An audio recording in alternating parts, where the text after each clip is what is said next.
heaven and hell. Light and heat in heaven. 2. 131. As the light of heaven is divine truth, that light is also divine wisdom and intelligence. Therefore, to be raised up into the light of heaven means the same as to be raised up into intelligence and wisdom and to be enlightened. For this reason the light with angels is in the same degree as their intelligence and wisdom.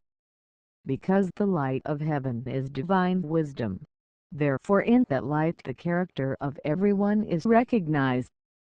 The interiors of anyone lie open to view in his face, just as they are, with not the least thing hidden. Interior angels also love all things pertaining to them to lie revealed, since they will nothing but good.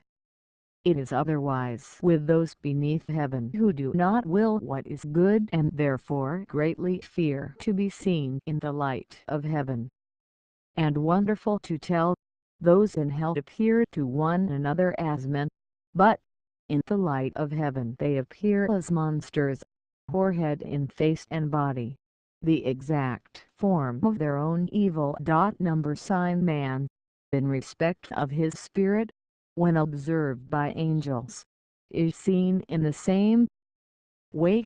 If good, he appears as a man, beautiful in accord with his good; if evil, as a monster, deformed in accord with his evil. From this it is clear that all things are made manifest in the light of heaven. They are made manifest because the light of heaven is divine truth. They who are in the hells, in their own light, which is like that of burning charcoal, appear to themselves as men, but in the light of heaven as monsters. 132. As divine truth is light in the heavens, so all truths wherever they are, whether within an angel or outside him, or whether within the heavens or outside them, seemeth light. Nevertheless, truths outside the heavens do not shine as do truths within the heavens. Truths outside the heavens shine coldly, like something snowy without heat, because they do not draw their essence from good, as do the truths within the heavens. Therefore that cold light vanishes as soon as the light of heaven falls on it, and if there is evil underneath, it is turned into darkness. This I have sometimes seen, and many other noteworthy things about the shining of truth, which are omitted here. 133. Now something will be said about the heat of heaven. That heat in its essence is love. It goes forth from the Lord as the sun which, as has been shown in the previous section, is divine love in the Lord and from the Lord. It is clear, then, that the heat of heaven is spiritual just like the light of heaven because from the same source. There are two things that go forth from the Lord as a sun, divine truth and divine good. Divine truth is manifested in the heavens as light, and divine good as heat. Yet, divine truth and divine good are so united that they are not but one. Nevertheless, with the angels they are separated, for there are angels who receive divine good more than divine truth, and there are those who receive divine truth more than divine good. Those who receive more divine good are in the Lord's celestial kingdom, and those who receive more divine truth are in the Lord's spiritual kingdom. The most perfect angels are those who receive both in the same degree. There are two origins of heat, and also two origins of light, namely, the sun of the world and the sun of heaven. The heat which goes forth from the Lord as the sun is the affection which is of love, and hence spiritual heat is, in its essence, love. 134. The heat of heaven, like the light of heaven, is everywhere different. It is different in the celestial kingdom from what it is in the spiritual kingdom, and it is different in each particular society there.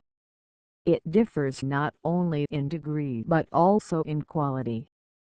It is more intense and pure in the Lord's celestial kingdom, because the angels there receive more divine good, less intense and pure in the Lord's spiritual kingdom, because the angels there receive more divine truth. Also, in each society the heat differs in accordance with the reception. There is heat also in the hells, but it is unclean. The heat in heaven is what is meant by sacred and heavenly fire, and the heat of hell by profane and infernal fire.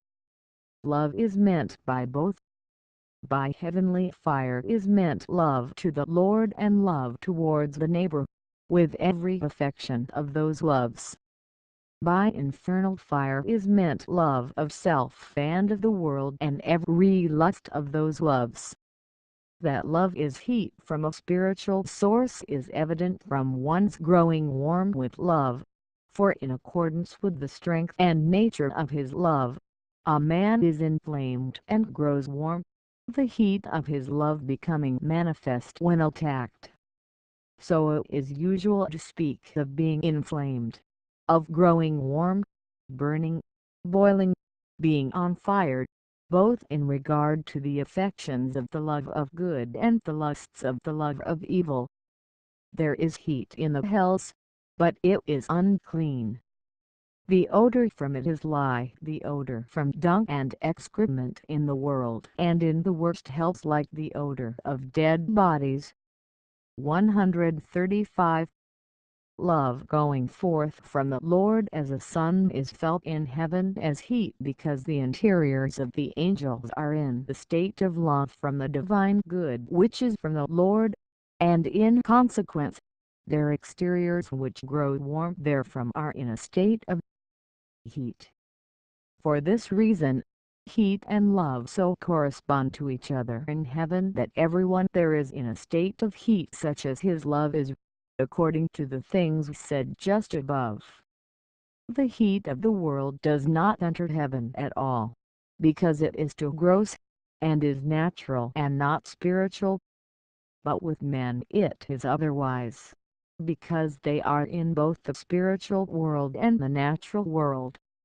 As to their spirits, they grow warmed in exact accordance with their lusts. But as to the body, they grow warm, both from the heat of their spirit and from the heat of the world. The former flows into the latter because they correspond.